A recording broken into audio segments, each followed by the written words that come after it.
Thank you.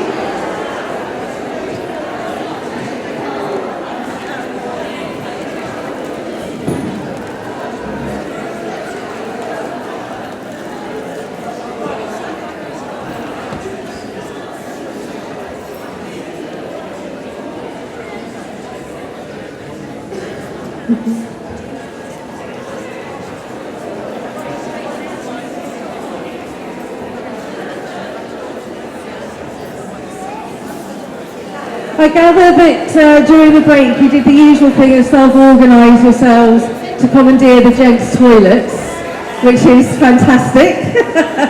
Well done. A quick note to our presenters.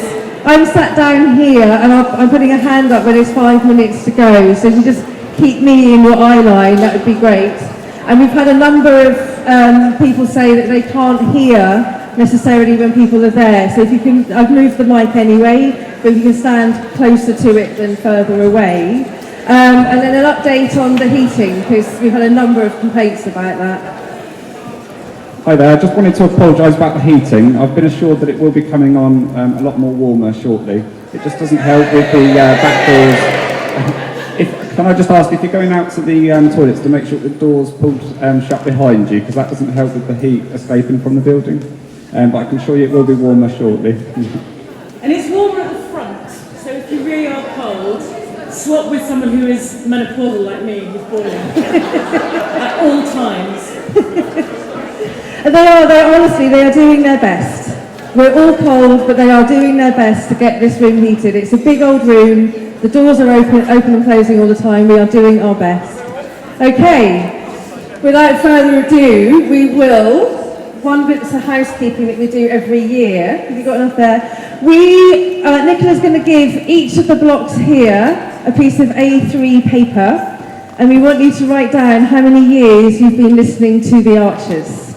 Because every year we total up how many listening years we have in the room. Last year I think it was 5,535 listening years. I think that's what it was off the top of my head. So if you can start to fill it out, pass it to the row behind you and go back, we'll then gather it at some point later at the back of the hall for you there.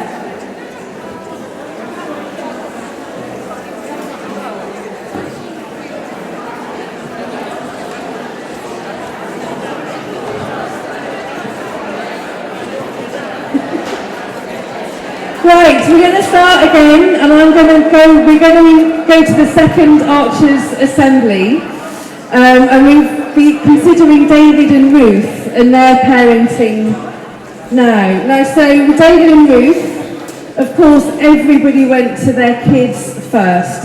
There was no praise at all for any of their offspring.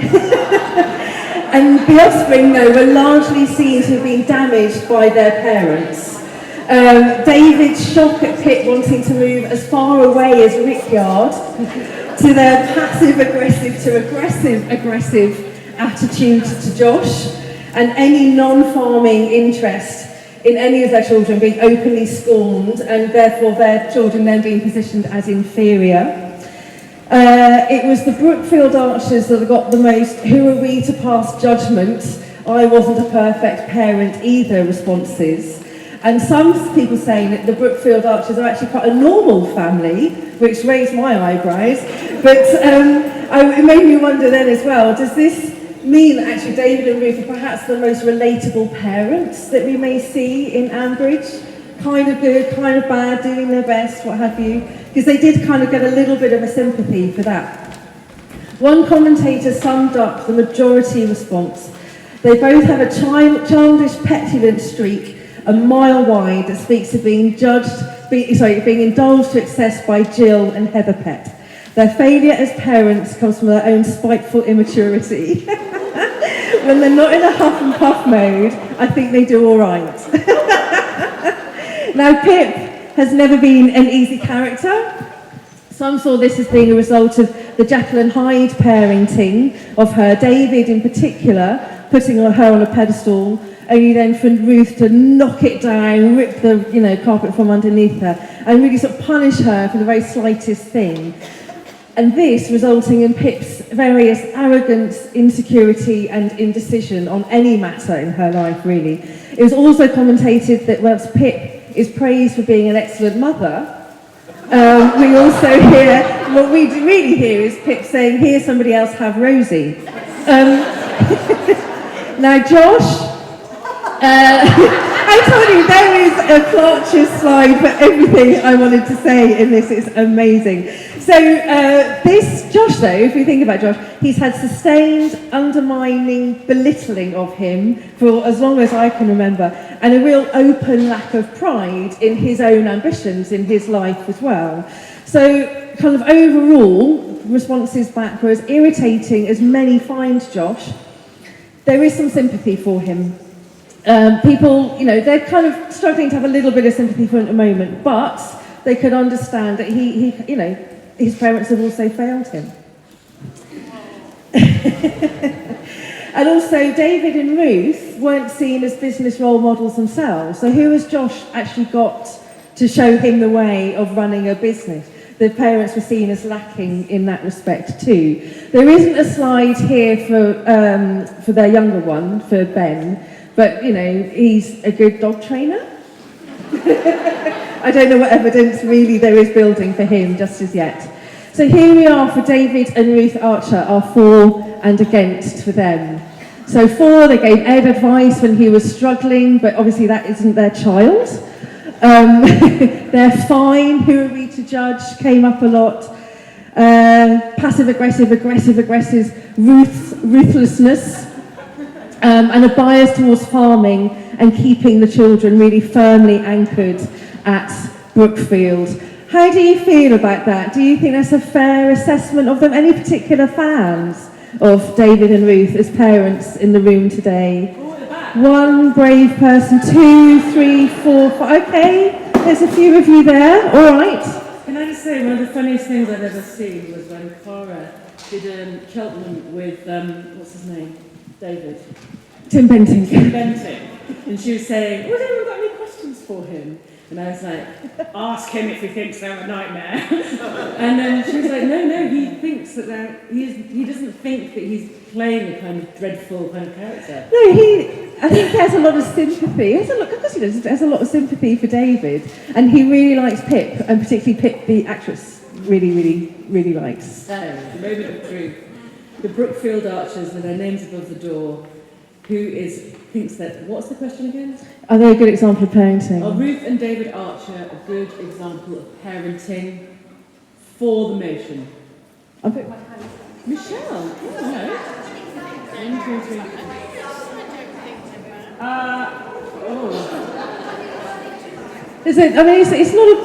It's a sizable minority, I think, in favour of them. We'll go on to the next pair. An example of good parenting, or a good example of parenting. Example of good parenting. An example of good parenting. A smattering. The next lot, can I get to my notes? Pat and Tony.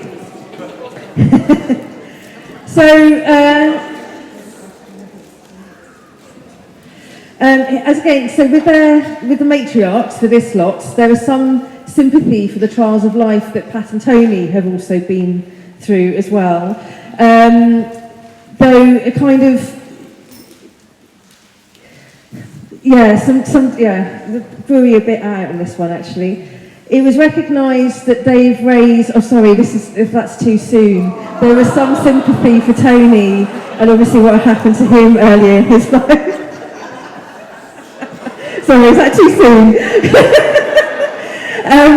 They were unanimously recognised as having raised some of the most boring, turgid children any of us have ever known. Obnoxious was the word that came up a lot with them. One commentator said, our Pat and Tony good parents, their 2 surviving children are both awful, so no. Also, John was pretty horrid. You're never ones to hold back. That's all I can say. Now, if a volume of business plans produced was a marker of success of your parenting, then obviously these 2 would be absolutely leagues ahead of everybody else. They get a gold medal for that.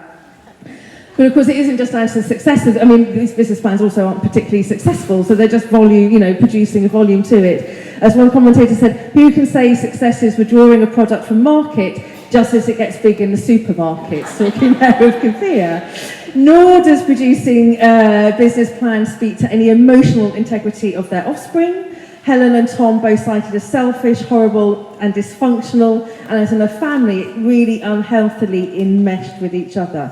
One person said, I've often wondered in life as well as in the Archers, how an extremely united, devoted couple can produce offspring with such poor abilities to form relationships. We had one person speak up for them.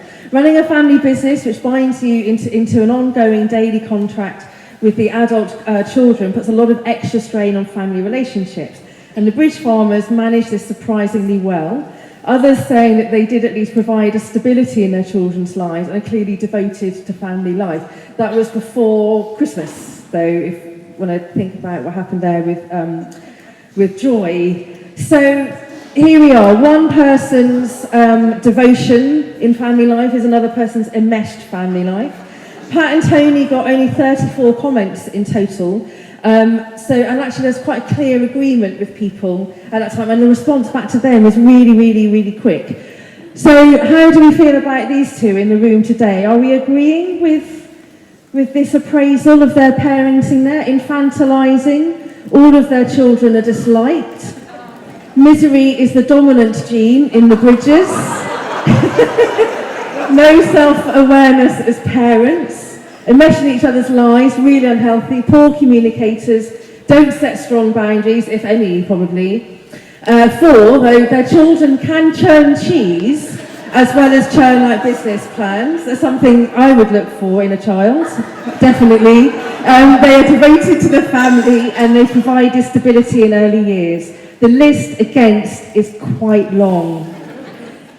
Who's a fan of these two as parents? Not bad. Who's against them? Who thinks that whole family is just, ugh?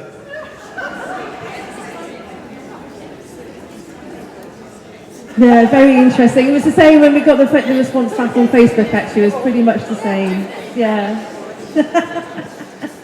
Great. I love this though. Misery is the dominant gene. Fantastic. Absolutely fantastic. So I need to go now and set up very quickly for the next lot of slides, but if we can then welcome up Karen. Yeah. So our next paper, we've been looking forward to this one. They Needed Counselling from Karen Pollock, a psychotherapist specialising in gender, sexuality and relationship diversity. Where are you, Karen? Oh, there you are. Thank you very much. It's up to you. You're going to walk around. She's just doing things. Just waiting for the slides.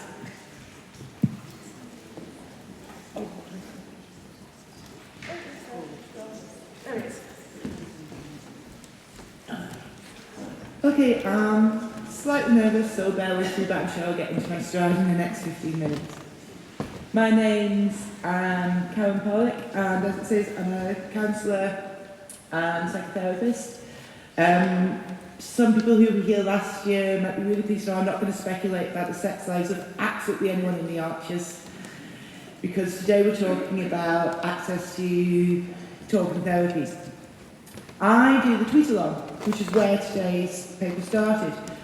And I noticed, as we'll see on this slide, that, that went loud. An awful lot of people think counselling is really needed by the residents of Ambridge. If you put the Archers plus needs counselling into Twitter, this is just a selection of some of the tweets. This was top tweets, I didn't even go with latest tweets. One of the things I noticed was how often it says needs counselling, rather than the way my grandfather would say, that Ben needs a good slap. And also, if you look at a lot of the sentiments expressed, there's quite a lot of why aren't they sorting this out, why aren't they getting counselling? Sometimes directed at the script writers, I mean the people who record the documentary we know as the Archers, but also the people themselves. Why haven't they done this yet? So, I decided we would look at Will, Helen and Elizabeth and their children, and let's look at what barriers exist. Why aren't they accessing counselling? Why aren't they getting what so many people believe they clearly need? Two quick things. I deliberately cut Jim out because when I had to put the abstract in, I didn't know where that story was going. But I think, that's really obvious. He needs someone to talk to.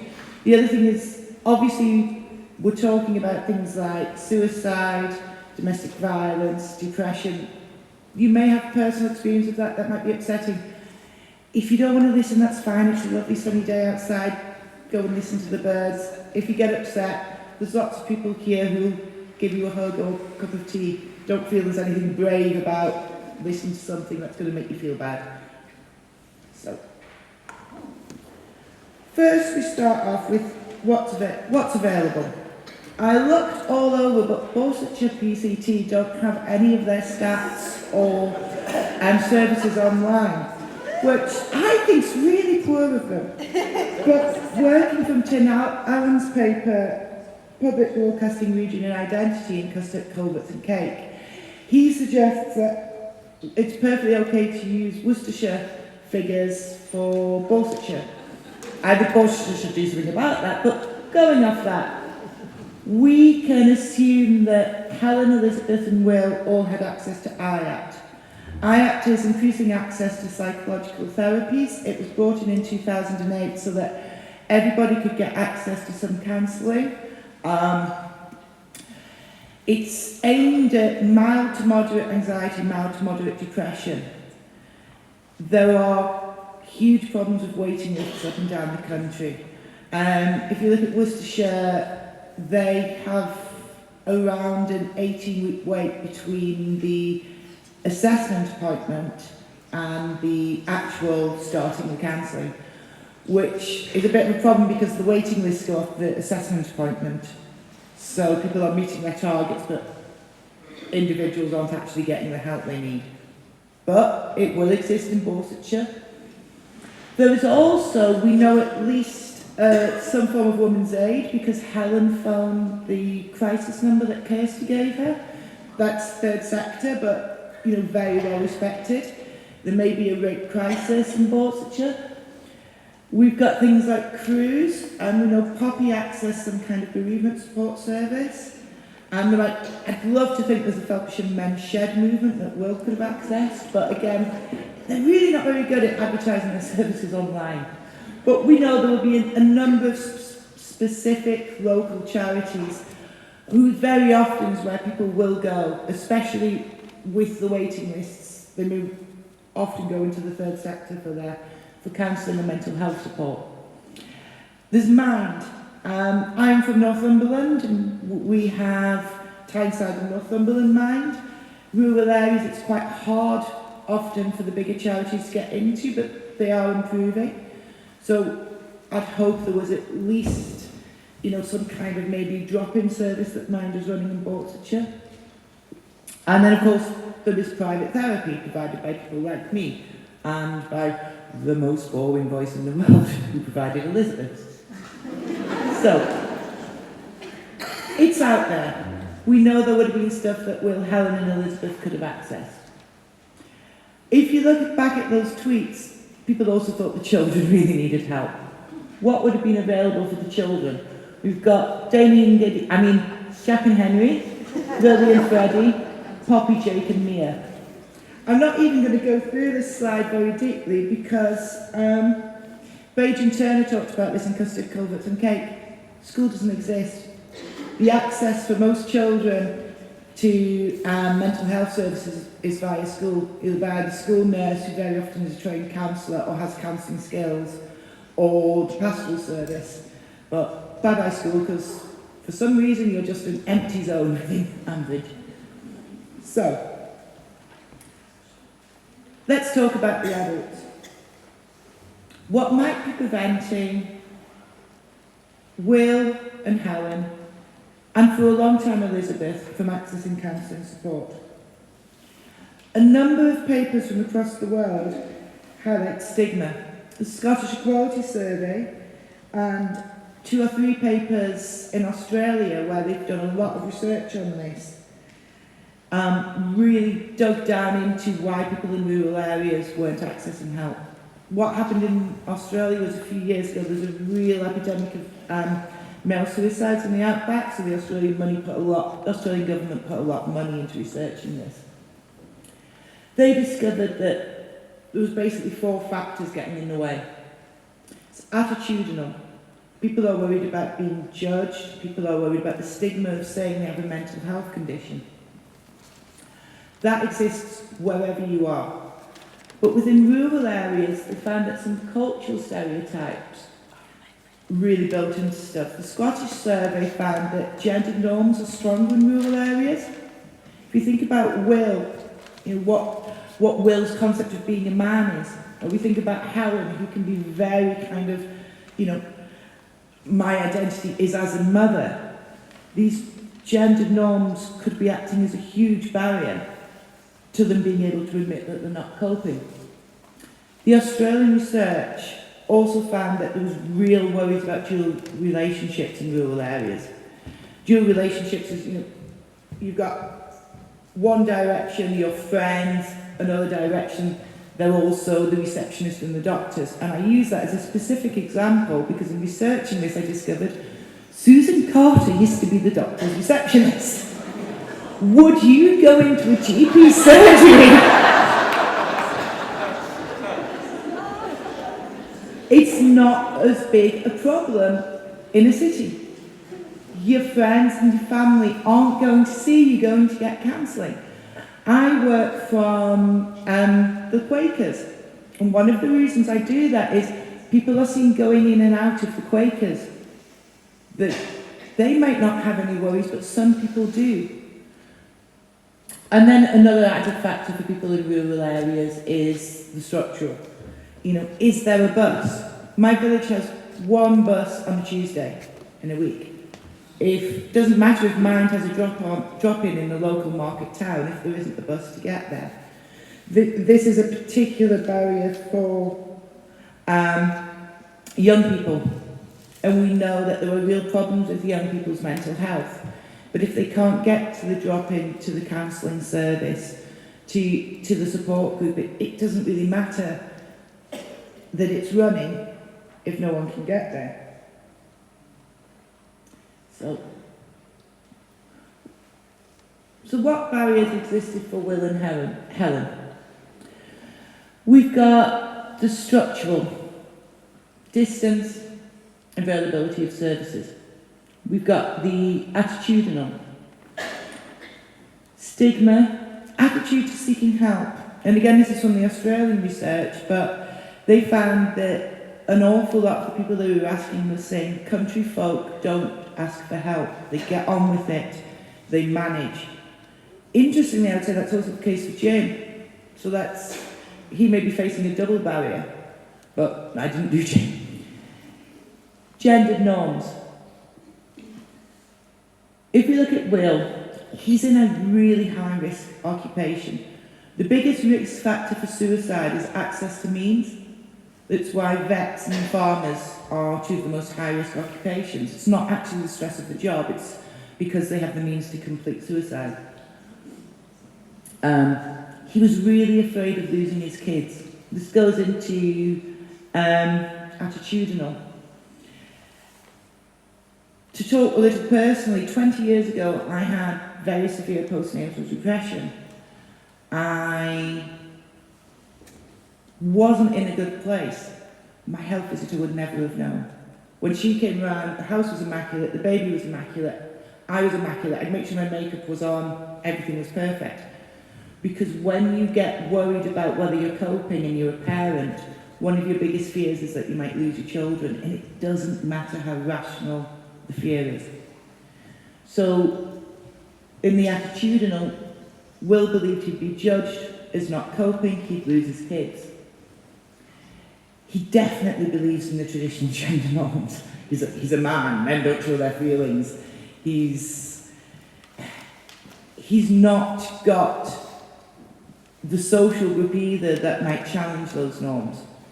I really thought, working on this paper, well, it's very isolated. He doesn't really seem to have many friends. People who would say, oh, well, you know, that whole man-up thing, it's, you know, a bit stupid, it's okay, you know, go talk to someone. And in terms of structural, he works really irregular working patterns. Even if he got over the fear of losing his kids, his traditional gender norms, his ideas about masculinity, would he be able to get to anything? He doesn't work 9 to 5. He can't take a morning off without telling Martin where he's going. Back to attitudinal. Would you really want to tell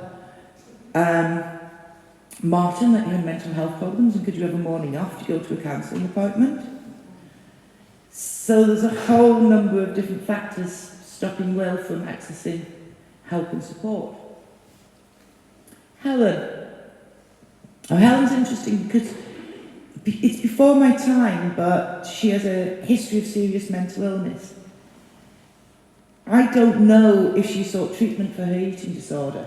I want someone to tell me afterwards, but I was struck by the fact that she seems to have forgotten that psychological services exist. But maybe she's now afraid to access help. Maybe she doesn't want to go back there. She associates it with the bad part of her life. But we do know she has that history. She has an unconventional parenting experience. If we put that in attitudinal, people who have unconventional parenting experiences worry about being judged.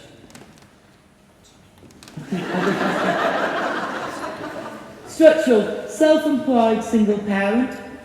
She'd have to tell Pat and Tony, would you be willing to do this? And very much traditional gender norms. Quite how Pat the feminist produced Helen, I do not know, but, you know, Helen is as much like, I am a mother, everything is around being a good mother as it comes. Would she admit she was struggling? I'm going to jump over that. What's different about Elizabeth? Is it as simple as being able to pay? I'm going to argue no. She had a serious heart defect at birth. Rather like Helen, she knows professionals can help you, and she had a positive experience of professionals being able to improve her life. She defies gender roles to a degree. She runs Laurel Loxley alone. She's financially independent. She doesn't need to ask for the time off. And she's a widow, which occupies a very different cultural space to widower. We talk about widows and orphans funds. There were no widower and orphans funds. Widows are seen as people who are okay to seek help and support. Public service broadcasting. So we had those wonderful episodes where Elizabeth went to a counselling session. I'm going to skip over the bits I didn't like about it. It was great that they showed counselling, but the BBC also has a duty to do public service broadcasting. And I want to argue today that, useful as Elizabeth was, she's the person we would have expected to go to counselling of all three. How much more useful to breaking down the attitudinal, the stigma, the assumptions about what counselling is like, to reach the people who are far less likely to seek help. If we'd had Will talking to a counsellor, talking about how his father had always preferred his brother, talking about how even the woman he fell in love with preferred his brother, allowing himself to actually have a feeling other than anger. Or if we'd had Helen there saying sometimes she hated being a mum. Sometimes she looked at her son who was born of rape and wondered if she'd done the right thing having him. It might have been less realistic in terms of who accessed counselling, but until we can break down the attitudinal prejudices about seeking help, until we can break down the idea that counselling is something people get when they need it because they're broken, lots and lots of people are going to continue to struggle with mental ill health. And it doesn't matter how many drop-ins we put on or how many structural barriers we overcome, if people won't walk through the door and make that first step into the counselling room. A very quick vote, do I have time? Does anyone here think Helen and Will realistically could have been portrayed as accessing counselling? Does anyone think that couldn't have been done? Great. Please can you listen to us? Let's have Will and Helen in counselling sessions. Thank you very much.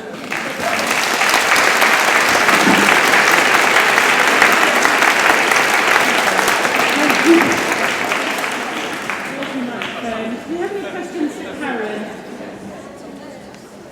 Hiya. Michael's coming for you. Hi Karen, it would have been really useful if Will or one of the family members had contacted the local crisis service and had them going out to see him, because that was just like something that would have been a great opportunity to get that message across about the value of crisis services. You know, he could have had like care coordinator, CPM going round. It would have been fantastic. Such a disappointment. Where was the team around the child for Henry and Jack? Very, very quickly on that, breaking down stigma hugely if the children had been took to CAMS, because the idea that, you know, you're a bad parent if your kid gets help. So yeah, I would have loved to have seen that. Okay, so if we could ask Fiona to do the corollary paper connected to how much everybody in Ambridge needs counselling. Fiona Starr is going to argue that the Archers is better than therapy.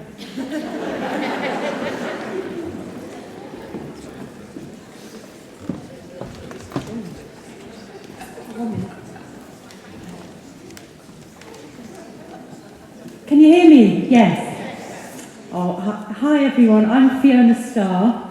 I'm just going to say, I'm an academic Archers virgin, so please bear with me and support me, because it's the first time I've done this. And I have been listening to the Archers.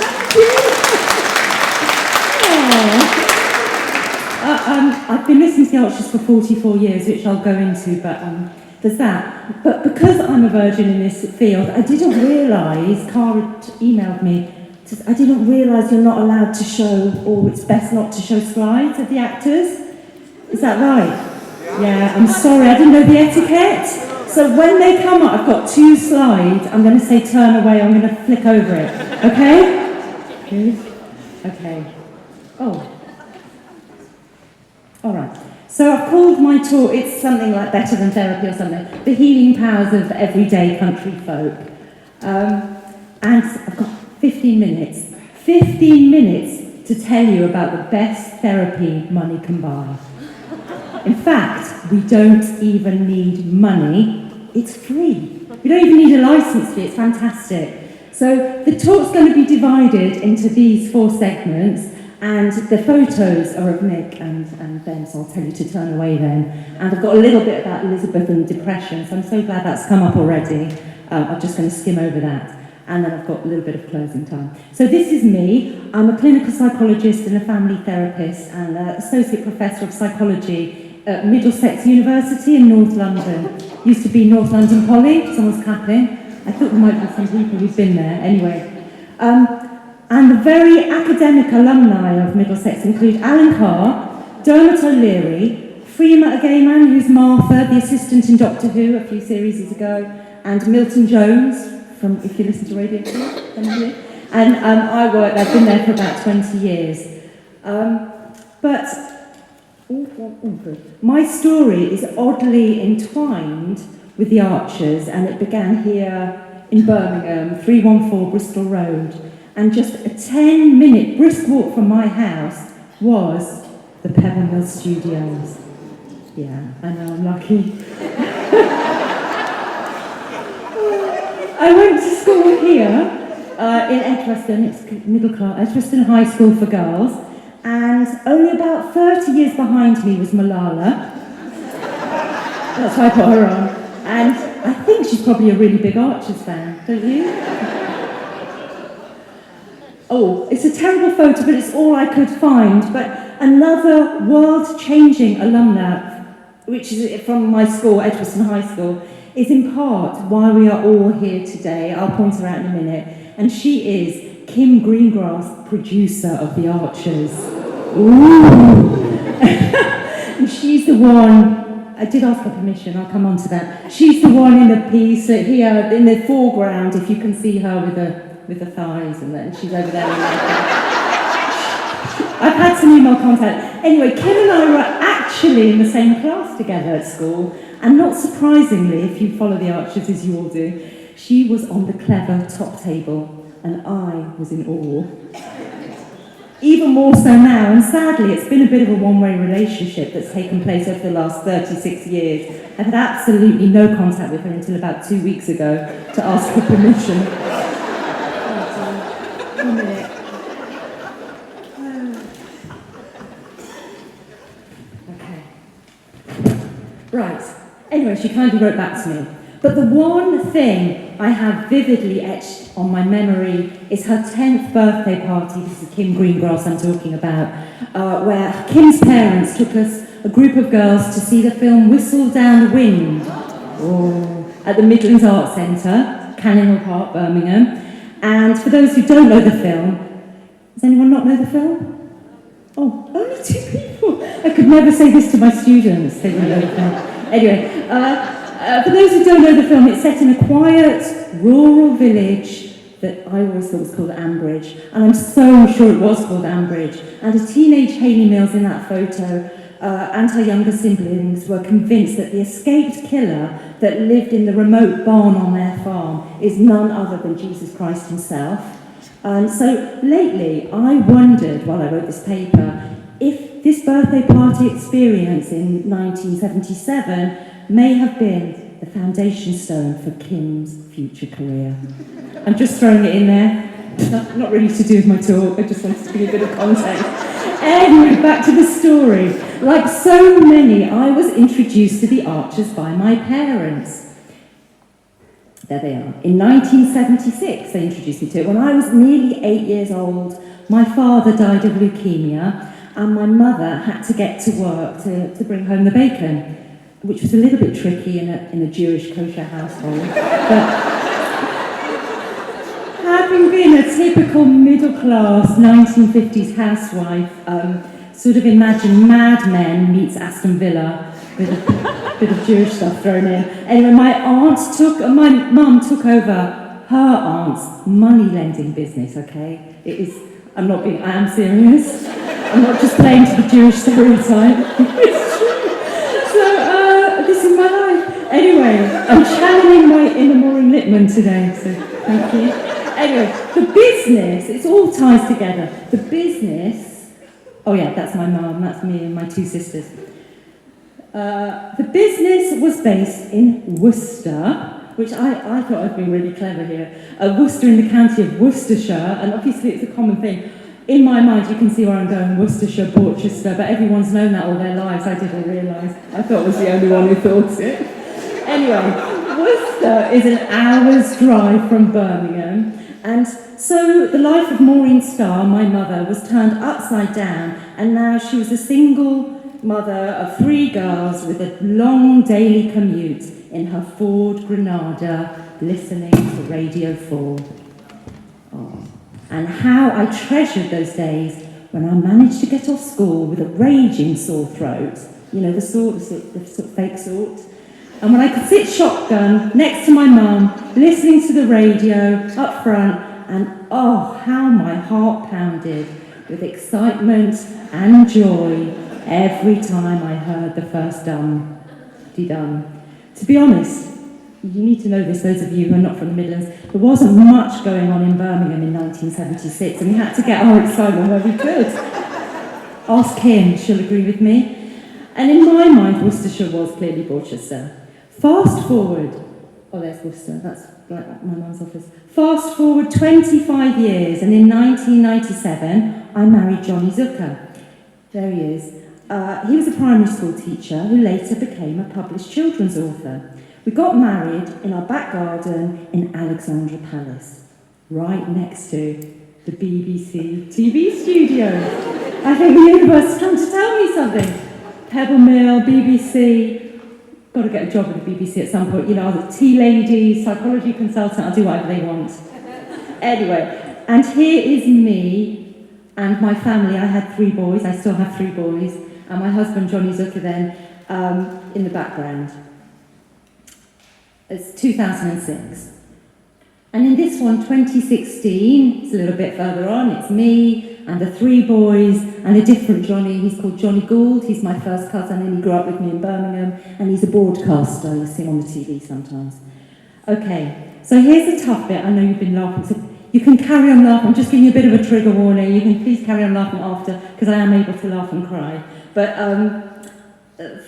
yeah, don't stop. So this photo was taken of Johnny Gould here a few months after my husband took his own life.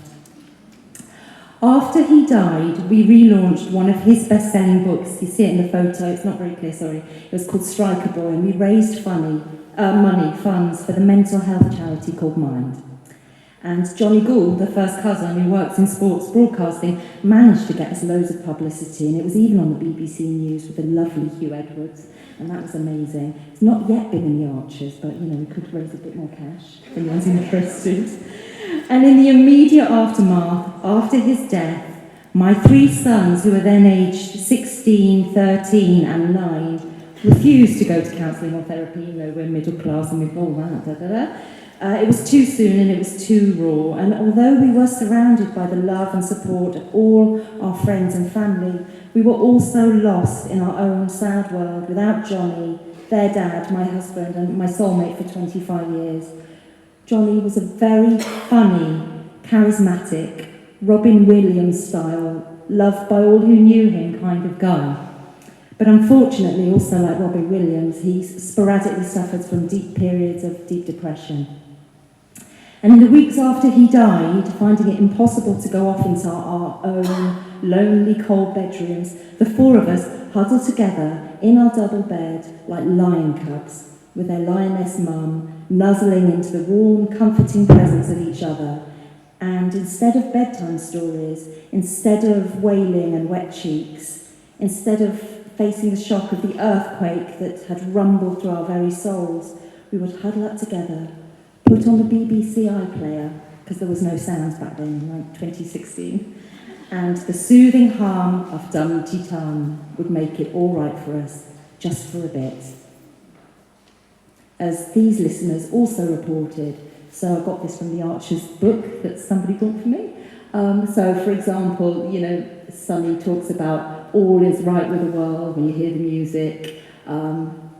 Somebody talks about all human life is contained within this sound world. David Aronovich, my mother listened and I picked up my habit from her. And finally, Sam Knowles, a listener in 2015. 10 years later, when any of us hears the theme tune, we have a Pavlovian response. So, here's the theory. It's an academic conference. This is what I struggle with. I just want to talk about myself for 2 hours. I'm really happy to do. But I better throw in a bit of theory. So, learning theory. Oh yeah. Yeah, there he is. Sorry. So he's, you know him, don't you? Yeah, Pavlov.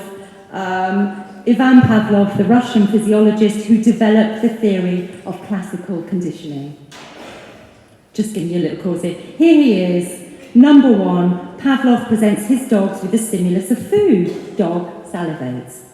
In number 2, Pavlov presents dogs with a ringing bell, no salivation, no dribbling. 3, Pavlov pairs the food with the bell. Dog dribbles for both food and bell. Number 4, Pavlov rings bell, but now with no food, dribbling at the ring of a bell, even though there is no food present. Ladies and gentlemen, or mainly ladies, I should say, I present to you a brief introductory course to psychology and learning theory, a paired learned response, the theory of classical conditionings, and now applied to a real-life situation and the Archers, 3 traumatised sons and their mother, repeatedly paired with the stimulus of Dum Ti Tum. Dum Ti Tum theme tune followed by comforting, engaging, nurturing, rural extended family stories. All pile onto bed, Dum Ti Tum comes on, mind and body calm in an instant. It's a learned paired response. And maybe I was thinking, if there's anyone here who wants to do some sort of, got any equipment, measure heart rate, physiology, sweating, MRI scans, we can do a follow-up study, not a single case design, and look at that together. Okay. So, there are two storylines which I would like to discuss here to explore the detail of the stories and the characters and how they impacted on our grieving and speeded up our healing. Okay, I'm going to just shut your eyes if you don't want to see Nick Grundy. Okay. Ooh. Oh, no, Hannah. Do anyone see her? Can I leave her up? Oh, okay. So, good. Okay, Nick Grundy. The first is the death of Nick Grundy. So, sure, you all remember it. It's so painful, so shocking, sad and sudden. And okay, the causes of the death are different, sepsis versus suicide, but the death of Nick struck us deeply in our little cocoon. Will's reaction, the motherless kids, the reaction of the wider community, the fact that she didn't have a 7-day shiver, the mourning period that we have in the Jewish community, like we do in our world. How did that happen? It led to so many questions. How do you even grieve? How do you grieve without a shiver? Why did it have to happen? What happened to Nick after she died? Is there an afterlife? Why couldn't she be saved? Why then? They were a good family. Is there a God? It's not fair. Why? These were the running commentary questions that went on within and between our wounded selves, and sometimes taking place in our minds and sometimes out loud between us all. And both were okay. So Nick Grundy's death in 2018 allowed us to explore our own grief about 18 months after the event, when it was still raw for us. But we were thankfully a little desensitised to it. We were further down our grief cycle. The model developed by Elizabeth Kubler-Ross, the Swiss-American psychiatrist. It's so well known and loved in Western psychology, because before this, in the West at least, there was no hook on which to hang this normal but rarely talked about overwhelming process. Kubler-Ross allowed us to talk about death and grief in a way that hadn't been talked about before. She has been criticised subsequently, I'm sure you've heard it, the shock denial, anger bargaining, and it's argued that they don't come in a linear fashion, that we come and go through all the phases. But I think it's a wonderful model. I think most of us use it now in daily discourse. We wouldn't even know it was a sort of a thing, maybe. So there's other models as well that are really useful. This one, 4 Stages of Grief by Colin Murray Parks and John Bowlby, which I've sort of used in this way. Any of you are a therapist, you can get this on psychologytools.org, and I hand it out to my clients sometimes. And I call it's the same thing, just in a different way, the tier model. To accept the reality of the loss, T. E, experience the pain of the loss. A, adjust to the new environment without the lost person. R, reinvest in the new reality. That's what they were doing with Nick, and that's what we're doing here in our family. It's a nice little image. But my favourite model of all, which I think is what I'm using at the minute, is by Dr. Lois Tonkin. I don't know if you know this one. I love this model of grief. You may not see at the back, it's a bit difficult. So there's 3 jars, and in the first jar is all the red bits say grief on it. So the red bits are the same size, but the jars are different sizes. So in the first jar, the grief takes over your whole life, as lots of you will know. In the second jar, the outside world becomes a bit bigger. In time, grief does not get smaller, but we grow our lives around it. And in the third jar, it's lots of life, and the grief is still the same size. Which brings me to my second storyline, Jill meets Leonard. Look away if you need to. This poignant, very funny script and acting and lightness was so good for me and the boys. Jill and Leonard, okay, a little bit older than me, not that much. I look quite good for 52. But what a perfect vehicle to start up new conversations with my sons. What would it be like if I met someone after Dad? And actually I did, and I have, and he's sitting over at the back, filming. He's trying to hide, and he helped me with this presentation, and how we met is actually an act of God, worthy of an Archer's storyline, and I'm not going to go on about myself if I really want to, but just like Jill and Leonard, I'm not going to marry him, no way, he doesn't, even though it's the 29th, I thought, anyway. I'm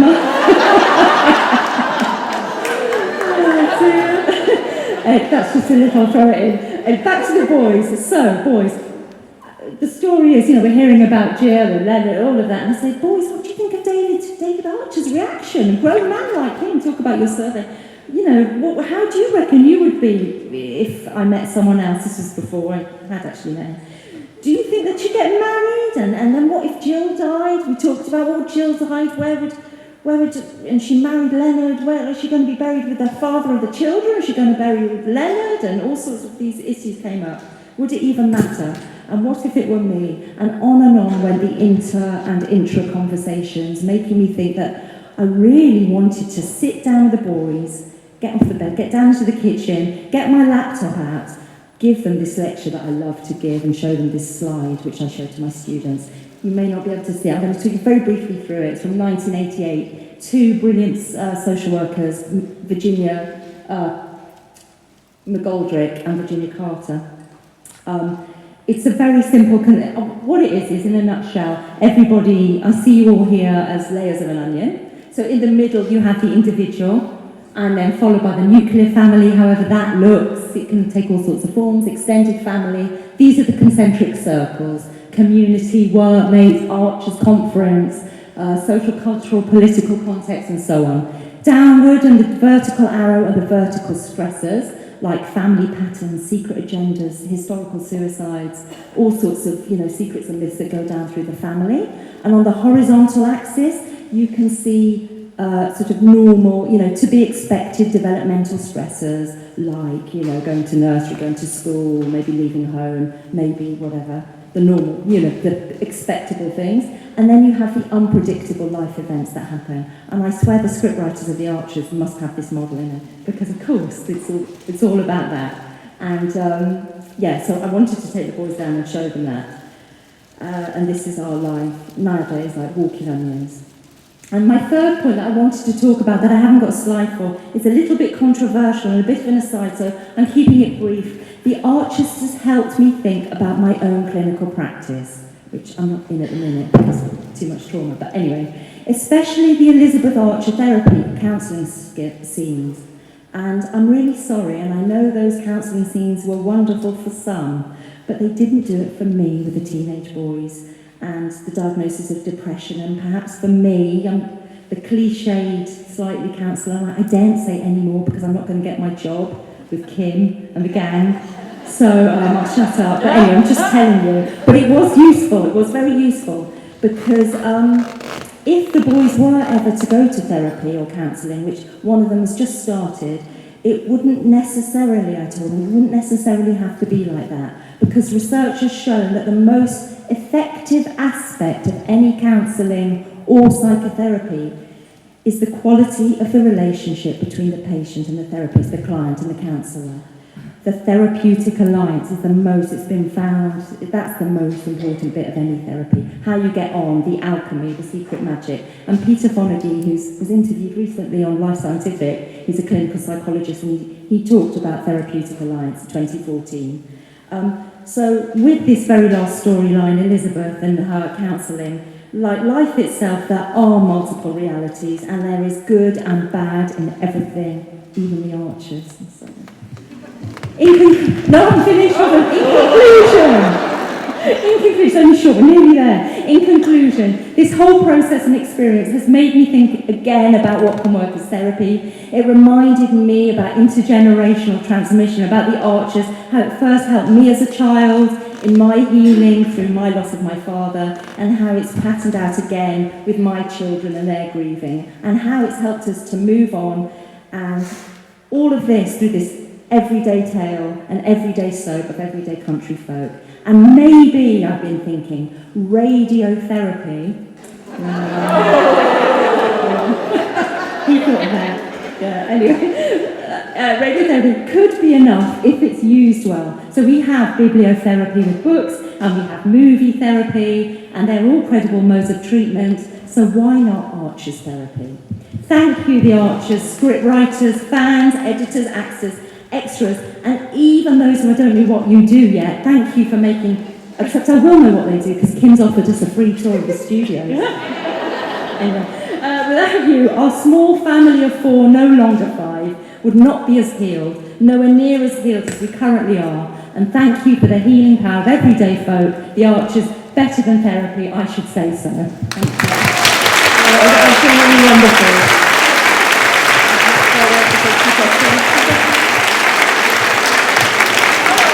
Innovation.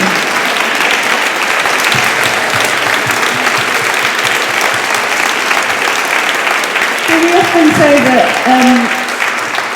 people have got kind of crystallising events that sort of have that salience, people that were pregnant at the same time as Ruth, or things like that. And it really, gosh, I mean, yes, it's here in my eye, and I laughed a lot, so I think that was a lovely talk. Does anybody have any questions about Archer's therapy? Michael, down here. And Peter over there. Why do you think that the Archers works so well as a form of therapy? Like, why this over everything else? That's such a good question. I wish I'd thought about that before. That's a good answer. For us, I'm just talking about myself, I think it's because it is audio, not visual, and I think the imagination is really good, and I think it's not threatening, and I think it's just, it seems really not cool for the kids anyway, and so yeah, it just gives me a door, and it's the plots and the script and the characters, yeah. Hello. I'm really pleased that therapy works for you from the Archers, but I think it's very dependent on the storylines. I remember at the time of the Helen Robb debacle, I was frequently listening at the time I was driving, and I had to stop because I was shouting at the radio too much and getting really aggressive with driving. So it's very specific to the storylines, and there were some where a number of us, I think, get really worked up about the storyline in a way that surely isn't helpful. It may be good at raising an issue and getting it discussed, but it's not helpful, and certainly not while you're driving. Thank you. That's a good public service announcement. I find it cathartic. It's my kind of therapy. But Cara hates them, so she doesn't have to hate others. We actually, when we did a lot of the literary festivals, a lot of people talked about trauma, and the best was, we always talk about this, because in Glasgow at I Write, everybody was doing the thing that we always do, which was kind of complaining about how that storyline came up in opportune moments. And a woman from the back said, "Now I've got teenage daughters, and I said to them, if you hear these things, run." And it was, wasn't it? It completely changed our sort of, oh, absolutely, because, and we talked about this in Lincoln at length, because we had the entire panel on Helen and Rob, if you remember. And if you've only met nice men, or you've only had good folk in your life, you haven't heard those things in your ear, and we all heard them together in the first person, and the kind of cleverness with which they balanced it towards the denouement being the first academic Archers. When we met in Liverpool and London, there was still people saying, "Oh, I think he's all right. He's all right." And because it was so finely balanced that he wasn't a monster, he was believable, and so those things really kind of. But I absolutely love the paper. Thank you so much. Thank you.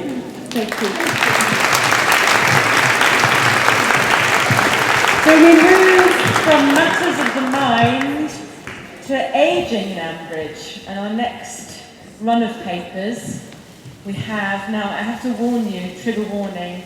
I didn't hear Bronwen's paper last year because I was crying too much about, we can't go into it, bereavement of pets. So Bronwen, are you going to make us cry this year? No. Oh, good. Well, come up. What the Archers tells us about psychological well-being in retirement. Thank you very much. I'm Bron. I'm a mental health nurse. I retired in August. I didn't really. I've carried on working, and I've drank too much coffee today. So I may get through this a little bit quicker. So thank you very much for giving me another opportunity to speak at this wonderful conference. I'm looking for the clicker. Found it. That's good. Hopefully I won't make as many people cry as I did last year when I spoke about bereavement and animal owners. This year I'm looking at psychological wellness in retirement and how the Archers represent what we know from the literature. The Archers gives a wealth of examples of individuals who are productive and psychologically healthy in older life. Many of the characters are still working, often running their own businesses in their 70s. Others are volunteering or being very involved in Ambridge life in ways that the literature tells us are healthy. So, most people make financial preparations for retirement. There was a reference around New Year, I think, to David's and Ruth's retirement pot, for example, but the evidence indicates that psychological preparation is less likely. And that's something that I hear a lot about in my retirement workshops that I do for people. Retirement is a major transition. It's poorly understood and something that many people in Ambridge don't seem to do. Whilst retirement brings many benefits, it can also be unexpectedly challenging. But looking around this room, I can see that retirement is miles away for all of you. That's how to butter up a crowd, isn't it? But even if retirement isn't yet on your radar, preparing is important. And I suggest that we need to practice for retirement before we get there. Or, if we've already found ourselves knee deep into retirement, there are some things that we can do to keep ourselves mentally healthy. There are some phases of the retirement process that have been identified. And these are they. Forming the image of retirement in our mind, then identifying that time when we might start to do that retirement process, and finally that transition into retirement. For those of us who work, say, in public sectors, these phases are clearer than those that might be working in agriculture and associated rural industries. Farmers are notorious for being unwilling or unable or refusing to retire. This is well recognised as a huge issue on family farms, where the next generation want to develop and take the business in new directions or perhaps adopt more modern methods. But the older family members don't or won't step down and hand over the reins. Think here perhaps about the difficulties that Brian and Adam have with each other's perspectives and attitudes towards farming. And then there's a rewilding project. I'll move on. Many farmers continue to work later in their lives than other workers. Farming is hazardous. And as we age, we are less physically fit, with slower reaction times, reduced physical strength and cognitive function. Farming-related injuries occur more often among older farmers, and the injuries tend to be more severe. Assault by cattle is one of the top causes of injury among older farmers. Yeah, some of you know where I'm going with this. An example of this would have been Tony being attacked and significantly injured by Otto the bull in 2014. So, mass retirement is actually a recent thing. It didn't come along really into being until the Second World War. Therefore, not many generations have been through it and experienced it. And the reality of retirement now is somewhat different for many than it was for those people who retired not that many years ago. In the recent past, when you retired, you were no longer physically fit to continue work, and it allowed you to stop and slow down prior to death. I'm always joyful and bringing good stuff to this, yeah. For more recent retirees, retirement has been different, especially for those of us who are baby boomers. Now people can hope to be financially secure, if they're lucky, and for retirement to be an opportunity for leisure-based experiences and perhaps personal development. Added to this is the increase in life expectancy in developed countries that's occurred at the same time. Many people can expect to have up to a third of their life in retirement, many being fitter and healthier for longer in retirement than their parents' generation. And this is Betty Bromwich from Cheltenham, which you'll know is not far from Bortishire. I can't say that place. Celebrating her 90th birthday with a variety of challenges, including wing walking. And her motto is, wear out, don't rust out, which I love. So, the fantasy and the reality of retirement. In an old and unpublished study from the 1960s, young people were interviewed about their transition from school to work. And one of the findings was about their fantasy about what that would be like when they were at school and how it would be when they were in work. So let's just try that now. Just go back to a couple of years ago when you made that transition from school to work. When you're about to leave education, that thrilling transition, maybe you're excited by your thoughts of freedom, of no one telling you what to do, of having money, making choices, being your own person, and then you started work. It wasn't the same, was it? It probably didn't quite live up to that fantasy. Well, with that study, Goodwin and O'Connor published in 2014 their own study where they went back to those original participants and they interviewed them again and they asked them about their fantasies about moving from work to retirement. And just as our fantasies of education into work, that transition were incorrect. Again, we can have fantasies and unrealistic expectations of what retirement could be like. The move from a work role may bring multiple changes and a variety of losses such as these. In the Archers, examples of these losses were not that easy to come by. However, one person consistently, for me, demonstrated these, and that was Christine Barford. So the loss of role, Christine, a capable, strong woman who owned and ran the stables before a number of difficult events, most of them to do with Clive Horrobin. After the death of her husband, George, she had to sell her business, which Shula bought, and things had never been quite the same again for Christine. People do less well psychologically in retirement if it's enforced upon them rather than it being their own choice. Another factor is, if retirement is seen as a loss, when people have high-status roles or jobs that give high satisfaction, it can be harder to retire. Maybe think about Brian here. And NHS colleagues often say to me in workshops, I'm a nurse. Who will I be when I retire? But when retirement is seen as a reward after poor or negative experiences and low job satisfaction, psychological health can be improved. This is why I was really interested in whether Neil would retire following the recent restructuring at the PIP unit. Christine, for many years, hasn't had really clearly defined activities that come across as purposeful. She had a loss of income. She became worried about her finances. She was scammed and lost her savings, a real issue for older people and those who were retired with savings. And it also nearly happened to Peggy recently. We're going to hear about that some more, I think, in a little while. The loss of social contact. Christine again, her embarrassment at losing money in the scam, plus her physical problems causing her to be fearful about being mobile.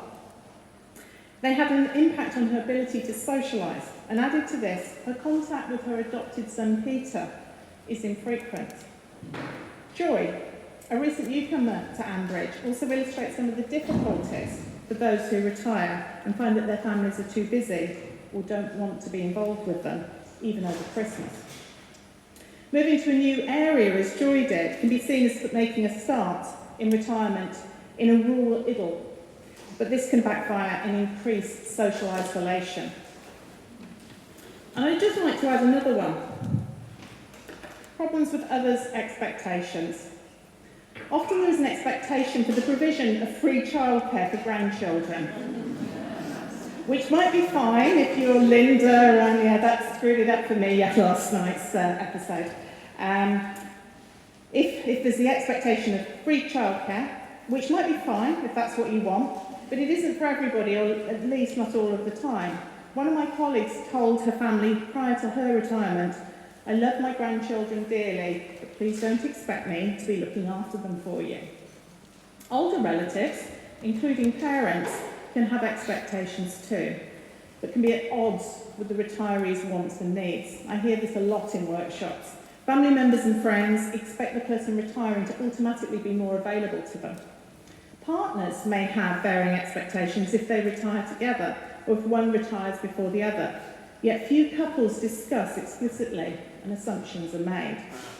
My advice, have forthright conversations with family and friends about yours and their expectations well in advance of retirement day. It's more difficult to put things right once you're into it. Much research indicates that a graduated retirement is psychologically best, or what's known as bridging, where someone perhaps cuts down a day or two a week prior to retirement, or returns back to the workforce once part-time once they've retired. And now I want to spoil your evening for this evening. We need to briefly talk about alcohol. And it's, you've gone silent now. Maybe I am going to make them cry again, I don't know. And its impact on wellness in retirement. So, in 2015, a team of academics undertook the largest ever survey of drinking behaviour among the over 50s in Britain. And of those who said they were drinking more now than in the past, these were the reasons given in retirement for drinking. So, what can help us? So just be aware, it can drive us to drink from retirement. So what can help us be psychologically healthy? These 4 things. These are not going to surprise you maybe. There are other things available, but these 4 are especially recognised in cognitive behaviour therapy, or CBT, and I use them in my workshops to underpin how we might stay psychologically healthy in retirement. Scheduling these particular types of activities into your day and your week have been found to be very helpful in depression and anxiety, as well as other mental health problems. So what this tells us is that we need to do more than just the ad hoc dip into Grey Gables swimming pool. These activities need to be regular, scheduled and meaningful.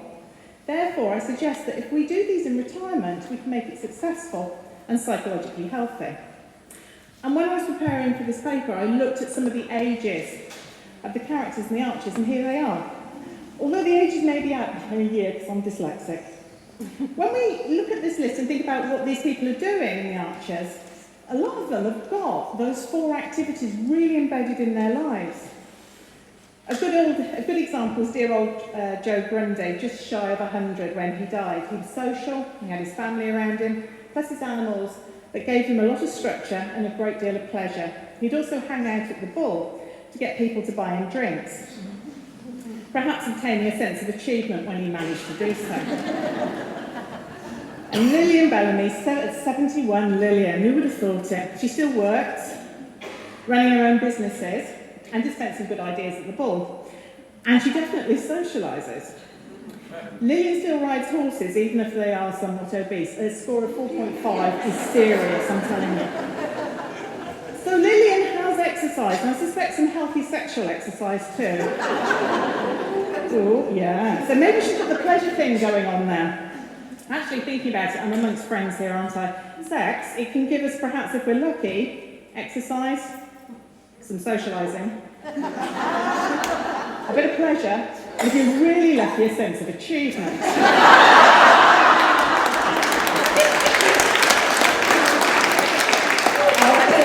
Okay, thank you.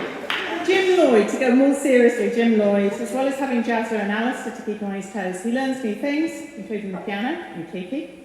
He also works in the village shop and he had the ghost stories. Jim's had a rough year, we heard about that. He's had some real struggles and the memories of childhood sexual abuse. But I'd suggest that the many other things that he has in his retirement have helped him to be more robust and to face these significant events and difficulties.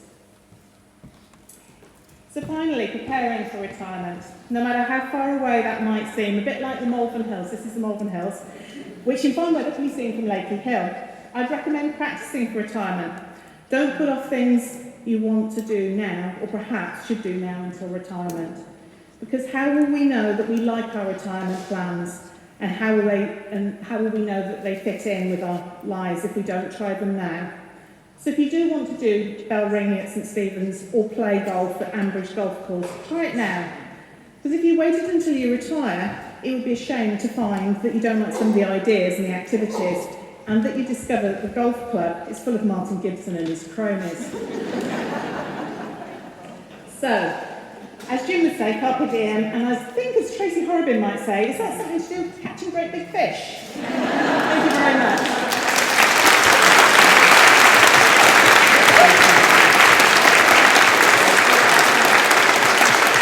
We're in a conclave.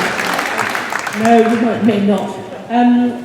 If you don't mind, we'll get the other 2 ageing papers together. Is that okay? So you can go and a bit in. But catch Bronwen if you've got any specific questions on that paper.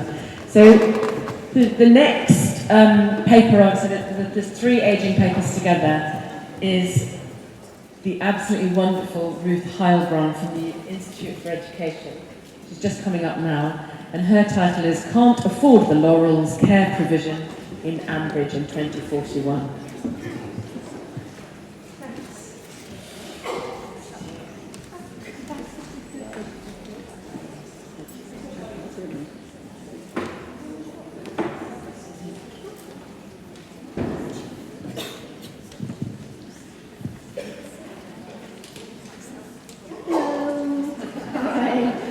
Okay, apologies to start with because I don't have Rosalind with me today, we've been a bit of a double act, but we're not today. Also a trigger warning, which is what Tim also this morning said. Look on these photos as a placeholder because Ambridge archers, anarchists, beware. There are pictures of characters up here, actors, etc. Now, the reason for choosing the characters we have is that they were all born in the late 50s and they are approaching later life. And we've used some projections onto the 2040s to tell their story. So here we have the twins, Kenton and Shula, born in 1958, and Hazel Woolley, born in 1956. Now, we're projecting onto the 2040s. There are various options for care when one is in later life. It could be cared for by someone in one's own family. One could buy in help and stay in one's own home, or care home with a range of facilities and the different kinds from the very basic to the luxurious. And here's some of the history. It's well known, of course, from the workhouse to the cradle to the grave, National Health Service, take care of us, and the local recent developments, privatisation of care, and we know what that means. The projected cost of restoring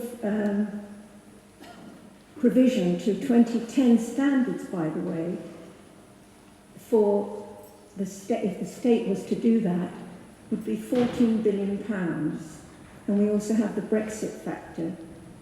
So, as an aside, I put this in recently, Boris Johnson pledged in his first speech as Prime Minister, we will fix the crisis in social care once and for all with a clear plan. Yeah. Where the Queen's speech did not have any clear plan, but there is something called, we will seek, quote, cross-party agreement. There is an emergency fund, we have to say that, of £1 billion to keep things going a bit longer, as compared with the £14 billion stated to restore provision to 2010 standards. A large-scale study published in The Lancet in 2018, together with ONS statistics, reminds us that there were 1.8 million people aged 85 plus in the mid-2018, and there are projected to be in 2043 3 million people aged 85 plus. So,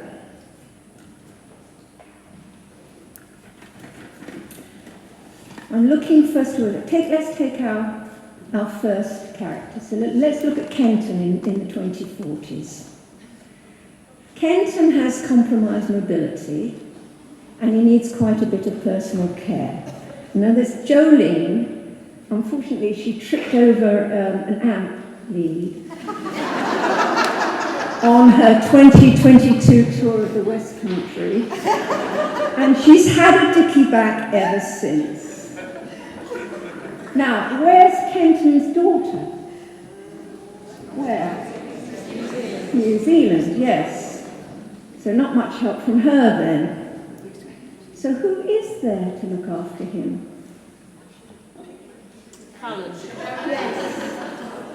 It falls to Fallon. There she is in the corner, playing her guitar, and she's Kenton's stepdaughter, and it falls to her to look after them. The pictures at the side show Fallon and Harrison's two children. Here she is with her teenage son, and in the one below with her daughter and her first grandchild.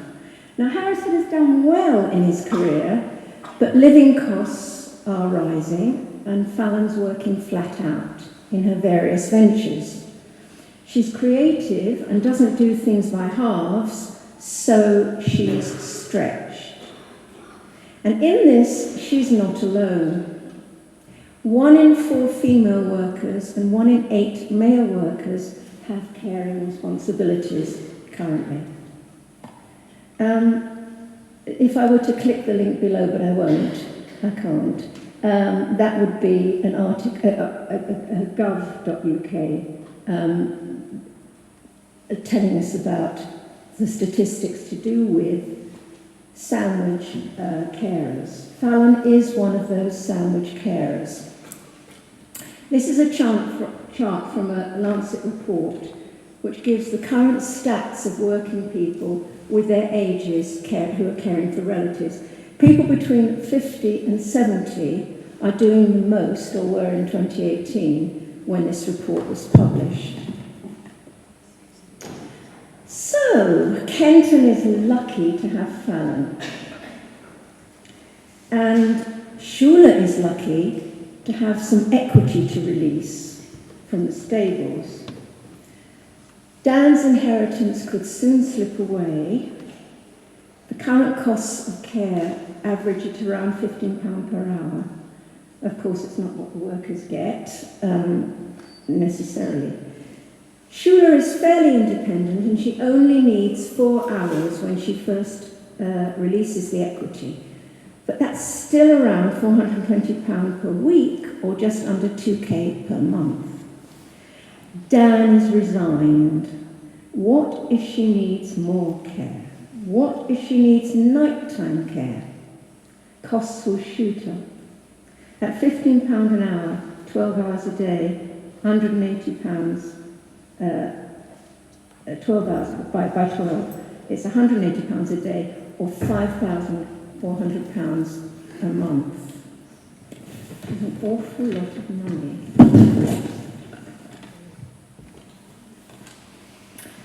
And as a vicar, she might have the benefit of the Church of England behind her.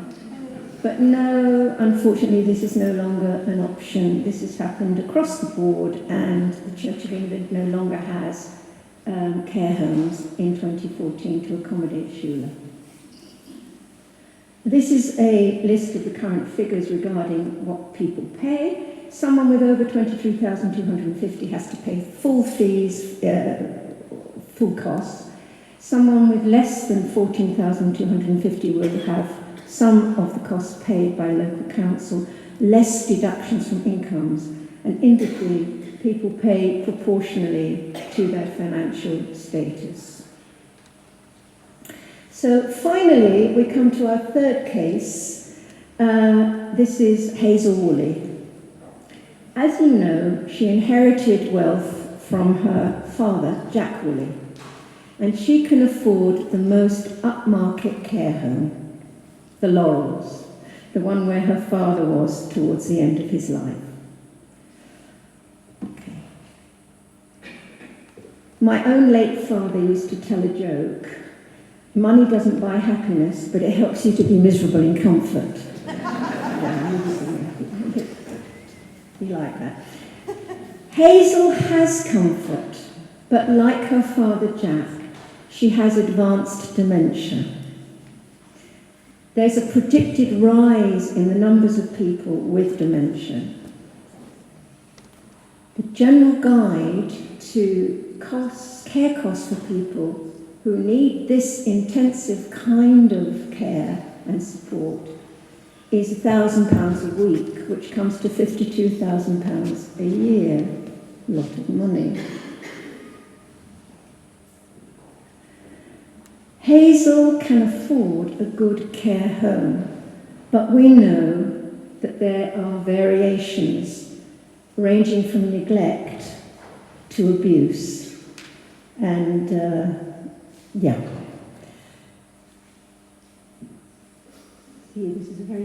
this has been a very quick talk through. There are options in Ambridge, but it is Ambridge. Ambridge is where people generally age with dignity. Look at Joe Grundy, Peggy, and Jill, for example. Look at how Christine was able to calm Jazzle when he freaked out at Jim's ghost readings. Age and experience versus callow youth. So all in all, people seem to age with dignity in Ambridge, and so we think Ambridge is a good place to age. And so I'm leaving you now with this happy ending.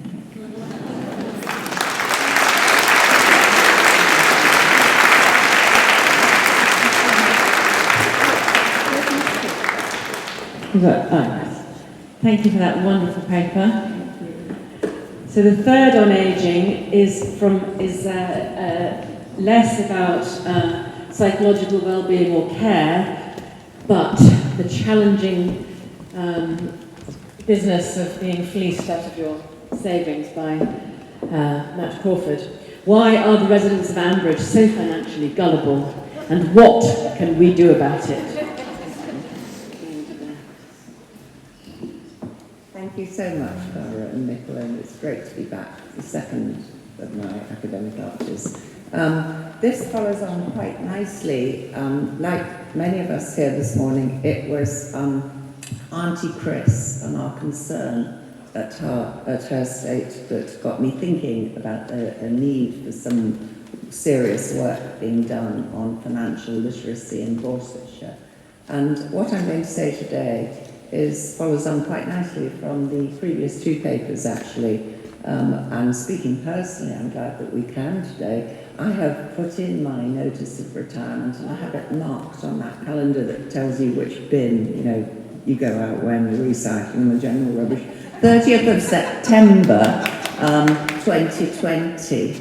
And I've done a lot of planning as a lawyer, the practical, sensible stuff. But listening to Bronwen earlier, I'm really worried, actually. There's a lot of issues that I haven't confronted, and I feel totally psychologically ill-prepared now. So I'm going to be knocking on Karen, Fiona, and Bronwen's doors for help, because I want to be a Lillian and a Tracy Horrobin. I don't want to be an Auntie Chris. But so it's a long journey to retirement, 36 years of full-time working since stopping becoming a student. And like some of them said, it's great at first, but the novelty wears. So I've been, getting ready for it. It's a long, long journey. And as Ruth touched on in her talk, and I think Amy touched on as well, times have changed. When I started work, women retired at 60. My mother started work and women retired when they married. I'm sure she would rather not have. But there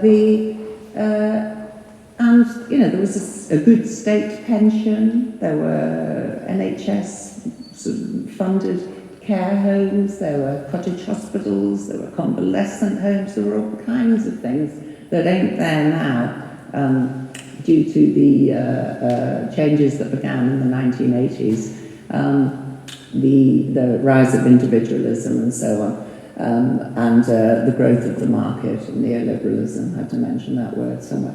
So the research questions that I'm looking at, and this is an ongoing project that's going to keep me psychologically healthy in retirement, I'm hoping, along with taking up bell ringing again. I was once a bell ringer, and getting on a horse again. It's been a good 12 years. I'm not sure my hip would take that, but never mind.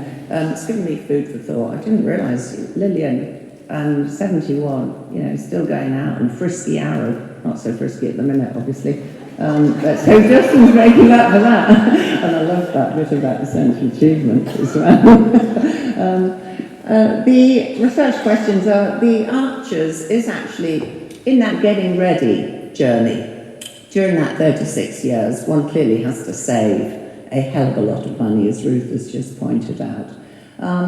And we've got a head start in Borsetshire because this is an entrepreneurial bunch of people. And I'm talking about that vast middle ground between the elite and the precariat that Nicola flagged up this morning. The hard-working middle ground. I'm less worried about the elite, and the precariat will be, if they come at less than £23,000-ish, there's going to be some kind of provision made for them. But it's that middle ground. And that is those very same people that are in Borsetshire, which, as we all know, is in the West Midlands, has a high business density and one of the higher entrepreneurial startup rates in the UK. So those are the latest stats compared with my home region. I live in deeply rural Northumberland. We have one of the lowest, so we need a bit of that entrepreneurial vim up north to rebalance Britain. But that makes it all the more important for some sound decision making around personal finance and trustworthy financial advisors. We have had a problem there in Ambridge, and comprehensible, clear, functioning, safe, secure financial products that deliver on the returns that we need. We need these things to secure the future, to prevent people falling back on the elms. We want a future in the Laurels and not in the elms, being force-fed vegan chili by Pat Archer and end up on Christmas Day. It's enough to make anyone crawl into their car and sleep, like her friend Bronwen. Okay, so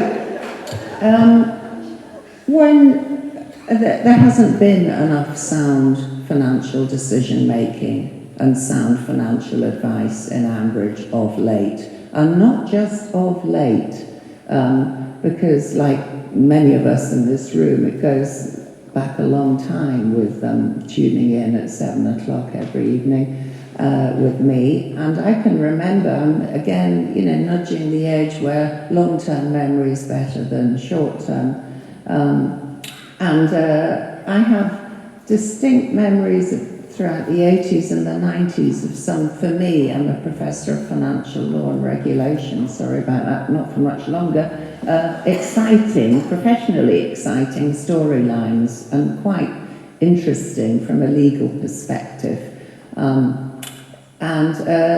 It's these three narratives, one in the 80s, one in the early 90s, and one most recently that we're all very familiar with, involving Auntie Chris, that show us again and again, when will they ever learn?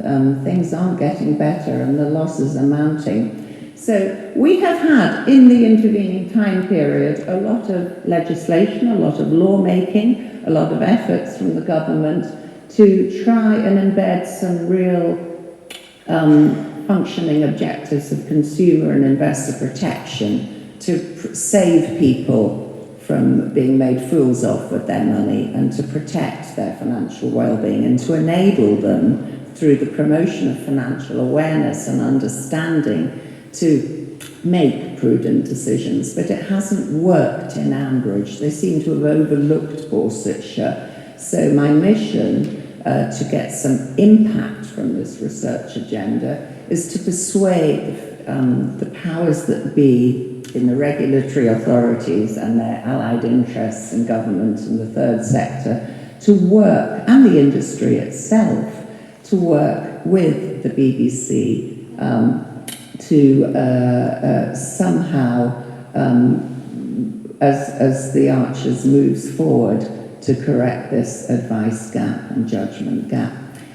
Each storyline in itself presents the financial regulatory authorities with a missed opportunity. They could have done a lot more. They were missing from those vital episodes, which is why the same mistakes keep being repeated. And there are many other episodes of financial imprudence and less than sound attitude to risk and investment decision making in Ambridge. Not just the three I've picked out, but there were really serious legal implications in these three. So my methodology, the three characters I'm focusing on are Kenton, Caroline, and most importantly, Auntie Chris. I'll say most about her actually, but write up sections on the other two as well. Methodology were memory, which again is a bit patchy recently, but didn't let me down because I went back in time and fandom sources to look up the earlier episodes. The Book of the Archers, highly recommended. I'm sure many of us have it. And the Archers Archives. I'm trying to avoid shelling out the necessary research costs to come back down here and just read the transcripts, but that's Summer's project. And social media, which I'm a virgin on, although I do now have a Twitter account and a Facebook account, but I'm not very good at working them, so it's both pretty. I don't have very many friends, and I haven't been tweeting very much, which is probably a good thing, especially late at night after excess of units. Although, again, after Bronwen's talk, food for thought there, back on the 2 to 3 dry days. Right, so the Ambridge Reporter, though, I can highly recommend, especially the section called Join Me in the Cellar. Some great discussions with Jim.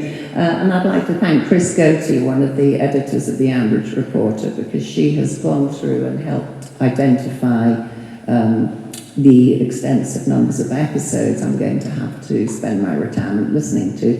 Okay, so I do remember this. I was trying to get my students at University College London at the relevant time interested, but they weren't really into the Archers. It was a very odd 20-something-year-old, I suspect. And this was Kenton. You'll remember Jill's distress. This comes from Peter Hesketh's chronology, and he reminded me that Kenton was sacked from an investment firm following investigation by Finborough. I'll say who Finborough are shortly. And then, of course, there was a smooth-talking, tall, dark and handsome Cameron Fraser, who, according to Peter Hesketh, disappeared along with the late Caroline's £6,000. But my memory said, it was 60, and sure enough it was. So there's that chronology I began to have my doubts about and dug further into the sources, because he said Debbie dropped out of Essex. But of course it was Exeter, we all remember that. So I then moved on to some slightly more reliable sources. Oh, right, okay. And sure enough, Kenton, and I did actually, this really, really distressed Jill, and to a lesser extent Phil, received in the post an injunction, the precursor to a serious court order, and from the Securities and Investments Board. He was very lucky to avoid imprisonment at the time. This was new law passed in 1986, which the government was very keen to get a bit more public awareness around the strictures and importance of taking proper advice and dealing with regulated financial advisors. So I've got 52 episodes to listen to that. And of course, as I've said, this was all against the backdrop of broader political market shifts, which made it all the more important to stay well aware, stay well away from the likes of Kenton selling you financial products. And for the lawyers amongst you, if there are many of you, those were the relevant provisions, which Kenton had just ignored and ended. He was very lucky indeed. Significance of Finborough, it stood for, this is the people he should have joined, the Financial Intermediaries, Managers and Brokers Association, or flip it, me brokers run away, as it was often referred to as. And neither Alex, his naval friend, nor Kenton appeared to have heard of this body, never. And we know nothing about, did anyone invest with them? Who? How much did they lose? Was there any effective asset recovery? How great were the losses? DTI, the then responsible government body, missed a trick there, because look what happened to poor Caroline.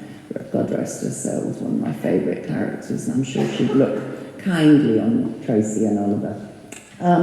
But Cameron Estate, a man of sophistication and wealth, but a former jailbird, we learn.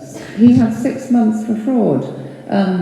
We learn that by 1992, his financial problems were closing in, and that there were not just Caroline's money invested with him, but others.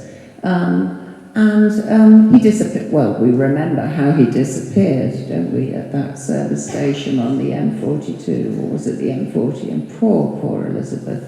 But Caroline, her fund, I remember her confessing to Shula, £60,000. It had gone. Interestingly, the sources state she did get most of it back, but again, the episodes were silent, as far as I remember, as to how. We can assume that she claimed from the sale of the Barrow estate, but where on earth were the regulatory authorities? Cameron clearly got away with quite a lot. Was he, is one of my questions, an authorised person under the legislation by virtue of membership of IMRO, or was IMRO too busy at the time? Because at the same time, Robert Maxwell fell off a boat and 460 million went missing from Mirror Group newspaper pension funds. Admittedly a bigger loss than Caroline's, but let's not forget Caroline Bone. We didn't know at that point she'd cop off with Guy Pemberton and then Oliver Sterling, did we?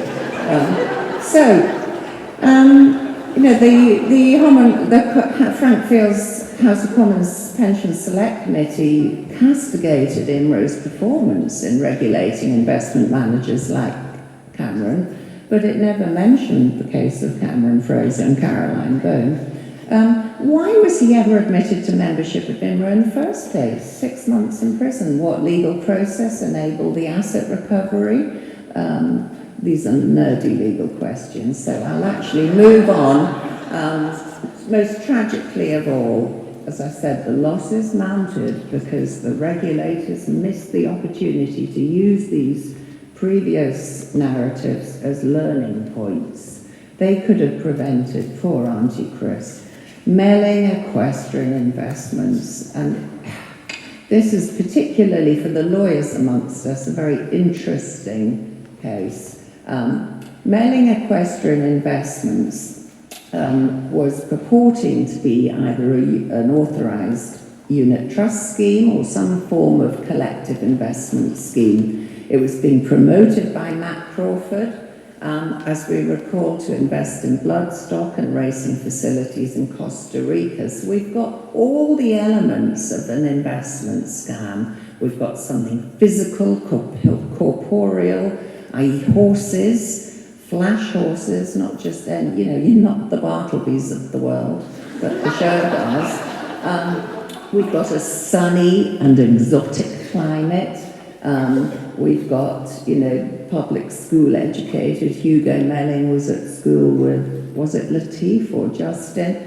But, and these schemes, they're depressingly, perennially familiar. They morph in the underlying investments, but they're always exotic, attractive, seductive, and corporeal, as I said. Fine wines, classic cars, bare land, most interesting in the days of BSE, when that was rampant, nobody ate red meat. Ostrich farming, there was a very interesting legal action brought by the authorities against people pushing ostrich farm investment, and there were legal arguments about, did you actually own a particular ostrich, in which case it wouldn't have fallen foul of the law, or did you own a share in the collective of ostriches? Recently, in the Court of Appeal, about 3 years ago, there was a fascinating case. Again, these schemes seize on current social memes and trends, and they were the eco-rainforest thing. Yeah. There was a very interesting Court of Appeal case, Assets Land. If anybody's interested, I'll give you the citation. But involving reforestation in the rainforest. And these were, the courts held, these were unauthorised, illegal collective investment schemes being operated and promoted by Hugo and Matt Crawford. Stellar returns and so on. Auntie Chris is exactly the same, the sort of person that should stay well away from them and who we worry about. Latif, that's a little bit less credible. We're less worried about him. He has risk-bearing capacity, as we say. But Auntie Chris was jolly lucky to have Peggy to front up the fees. She doesn't. And this is a lesson for our times. Here we all sit, not getting any younger, and we have intergenerational, we're the okay boomers, aren't we? Most of us. We have freedom to withdraw our assets early, if we're lucky enough to have pensions, and buy a Lamborghini or whatever, and that's one of the next, Auntie Chris didn't do that, but she used the sale of which cottage? Can anyone remember? Woodbine, well done, I had to look that one up. We've got a low interest rate era, stock markets have plummeted even more, just looked on the phone. This makes all the more important that it's now called the Financial Conduct Authority, the financial literacy work is redoubled in the consumer education function. These two website links give us the list that should have been checked by Auntie Chris. Nobody told her to. We've got educated, the only people that actually use advisors in the Archers seem to be Brian, Peggy, and at the point of retirement, Jill and Phil did. But I have no recollection of anybody else actually going to a financial advisor. So we have a huge financial advice gap, which has resulted in Ambridge repeatedly falling for scamsters. And this could be plugged. That's linked to a Charival, you and yours piece on Melling Equestrian. But there's so much more that we could do. Okay, so a different form of radiotherapy, but radio-financial therapy. And thank you for listening. Thank you.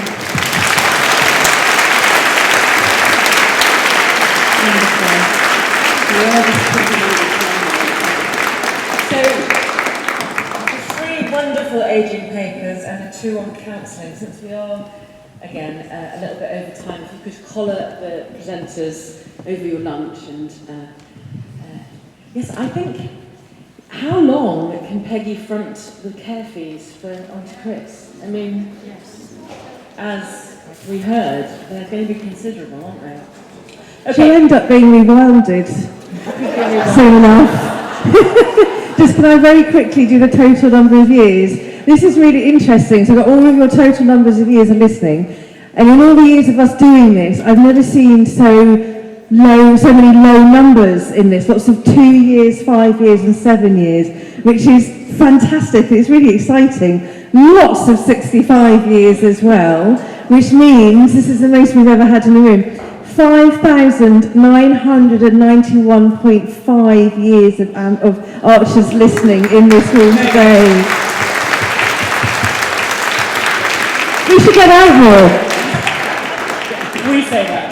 So, the only thing keeping you from your lunch is the 3rd episode of the Archers Assembly on parenting. I've had a comment, Cara, that the question of goodness, isn't it good enough mothering? Isn't that the... Yes. Isn't that, Yeah, so, there we are. That's the whole point. I put a question right there. Very good. So let's do number 2. Do you want to do next one? Okay.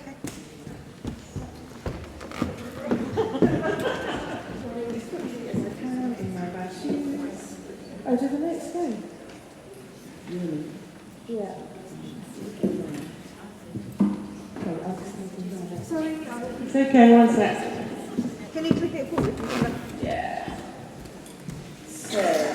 also ask over lunch that the people that have spoken come for group photos at some point. That would be helpful. Let me just roll you one. Okay, so next one, Susan and Neil. They were quite simple, 15 comments only about Susan and Neil. So, very straightforward comments. There was a lot said about Susan's social climbing, wanting to go from something like this to this. And this social climbing was commented on really in regards to Emma. So not necessarily a comment against Susan, but more in regards to Emma. And what we see now is Emma's dissatisfaction with life, really, that led to her restlessness and her fixation on that home. But there are other reasons for that as well, as we've heard today too. So it's not like she's sort of, almost like she was like, Emma is like her mother. She wants more, she wants better in her life for her and her family, and stability and social acceptance. Chris was also seen as very much his father's son, wanting to avoid emotional confrontation around, in particular, Alice and drinking, parenting. And on that issue, when Susan did stand up for Alice, when she was being browbeaten by Jenny, do you remember when they had that dinner party when Neil got wonderfully drunk? And gossiping aside, people did say that Susan was a good listener and a good defender of people too. For Neil, there was a lot of love for Neil, just generally, just comments of Neil's just brilliant. So no commenting on him parenting either way, but he's just lovely.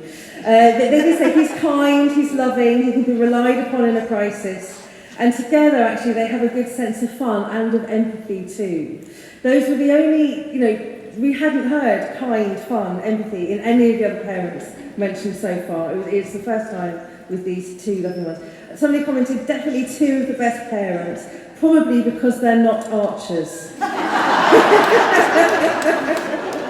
So here we have the for and against. Against, we've got Susan's social climbing led to Emma's downfall. Neil, avoidance of emotional confrontation. For, Susan is a good listener and advocate. Kind, loving, loyal and supportive parents who have raised kind children.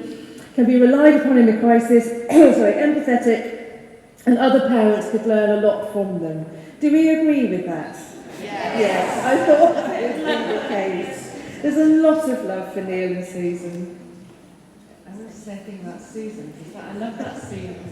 Oh, this one here.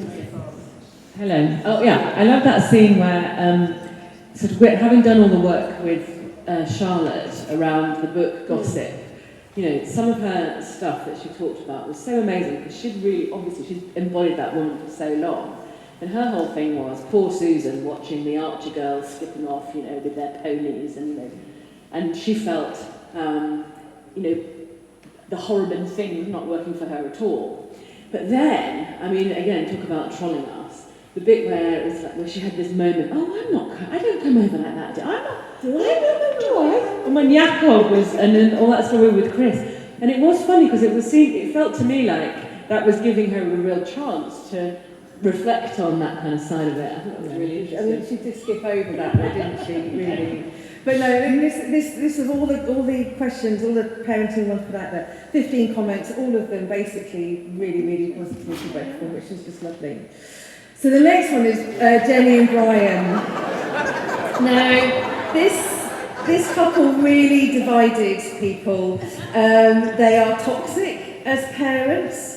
To others, they've created and sustained a kind of blended family that is collectively resilient, if not emotionally functional, and also showing a level of genuine affection for each other, though not consistently.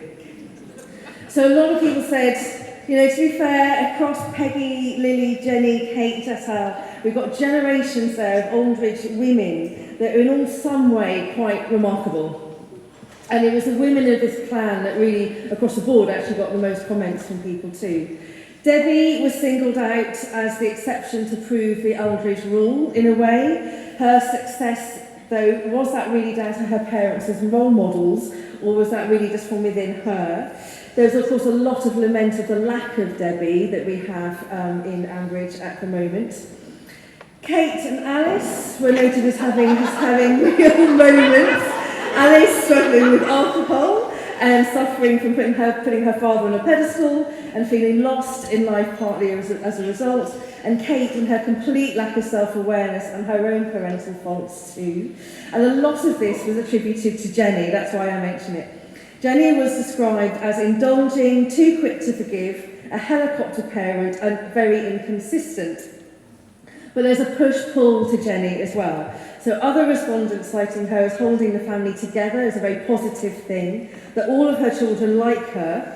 They like her and have a fondness for her. They didn't say they have a love for her. But she was seen as she's a likeable mother in that sense.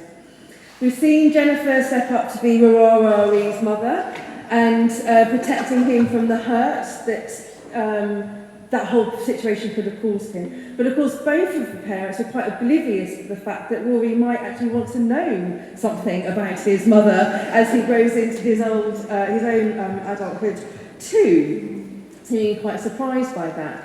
Rory's had some teenage adventures and there's probably more to come, but that was very much put down by respondents as a kind of youthful exuberance, and we haven't quite got the mettle of this young man as yet.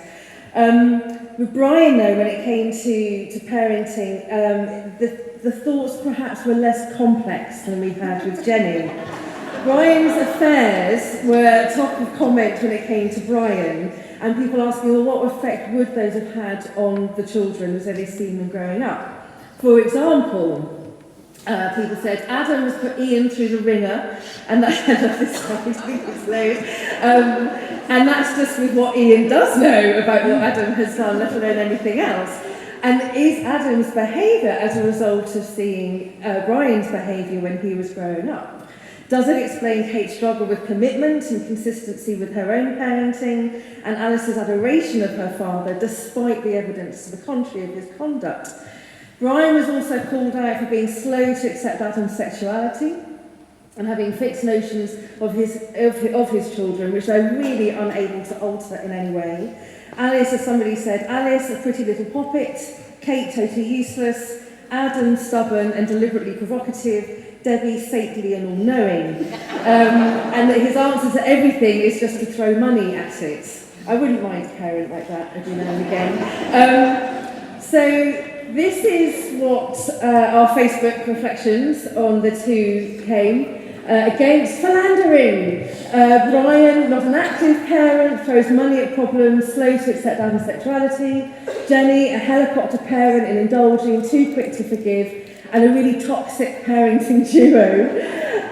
4, they seem to have a genuine affection for each other. Rory, I think that's the correct spelling of Rory there, showing some emotional depth. That's totally legit. Totally legit. Debbie, the exception to this Ambridge rule, and this collective resilience. But maybe if you ask some of those that work within therapeutic practices here, resilience isn't necessarily a good word to attribute to a human being or a family unit. What do we think of Brian and Jenny? Can we separate? I want to separate the Jenny's a good mum. Wait, So St Paul's to separate the two. So Jenny's really tried hard to be a good mum, and Rory really shows that, and Brian's an awful dad.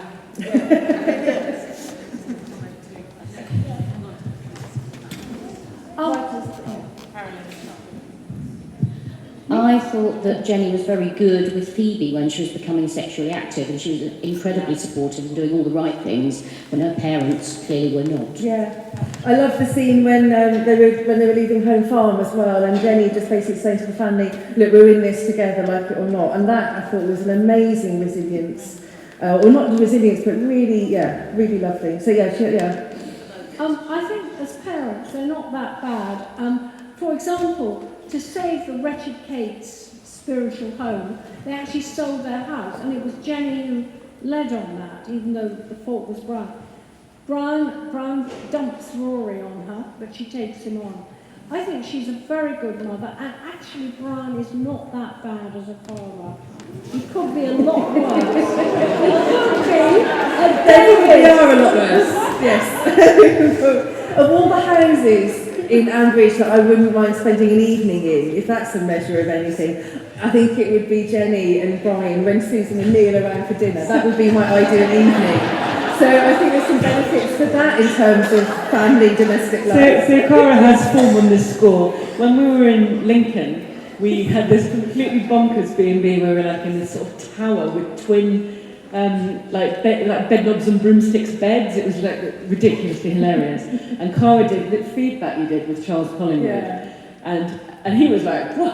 Oh no, that was the Today programme. Yeah, the Today programme. That's right. It was part of the promo for the Lincoln conference. And Cara was very much kind of like, "So this is what we're trying to do." And Charles Collingwood was like, "Wow." And the sexual magnetism. Went way over my head. It was electric. I hate them. As parents. And everyone knows why. I got the Kate thing. She was born the day before me. In fact, for Ambridge FM, I wrote Kate's Desert Island Discs a few years ago. And yeah, I really identify with Kate.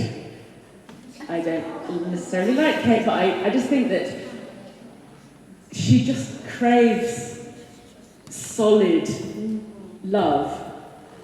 And I blame Jenny's affairs and Jenny's weirdness and Jenny's performance of like upper middle class, prominent county family bollocks for all of that. There we go. Oh, is there a question at the back? It's a question from me, actually. Okay, Michael. And I want us to go a little bit back to Susan and Emma, because I think it's appalling that Emma, who tried to work 3 jobs for a roof over her head that she owned with a mortgage, gets called to be a mother, social climbing, whereas Kate, wants to set up a yurt thing on the back of an envelope, has money thrown at it from Debbie, Daddy, and God knows who else, and doesn't get. It's just outrageous. She's aspirational. She's not social climbing. And good on her for saying. Hang on. Michael's never actually got a paper, has he? No, Michael went to a paper. I think that speaks a lot to how maybe us as a nation trust somebody with a posh voice. Social climbing is seen as a bad thing, although ostensibly people go, no, social mobility, great, but when you see it there in front of you, people are ashamed for it. And Charlotte spoke so well about Susan and the sense of shame that Susan would be internalising. Of course Emma would have the same. She's had exactly the same treatment. You're absolutely right. I mean, none of that family ever get a break. That horrible taint. Although Tracy's quite a laugh, isn't he? Oh, I love Tracy. Should we stop for lunch? Okay, so we're going to try and catch up the time, but you've still got 50 whole minutes. So eat, mingle, and we'll be back at 2:10, although we'll be starting to hop around at 2ish. So thank you very much. Thank you very much.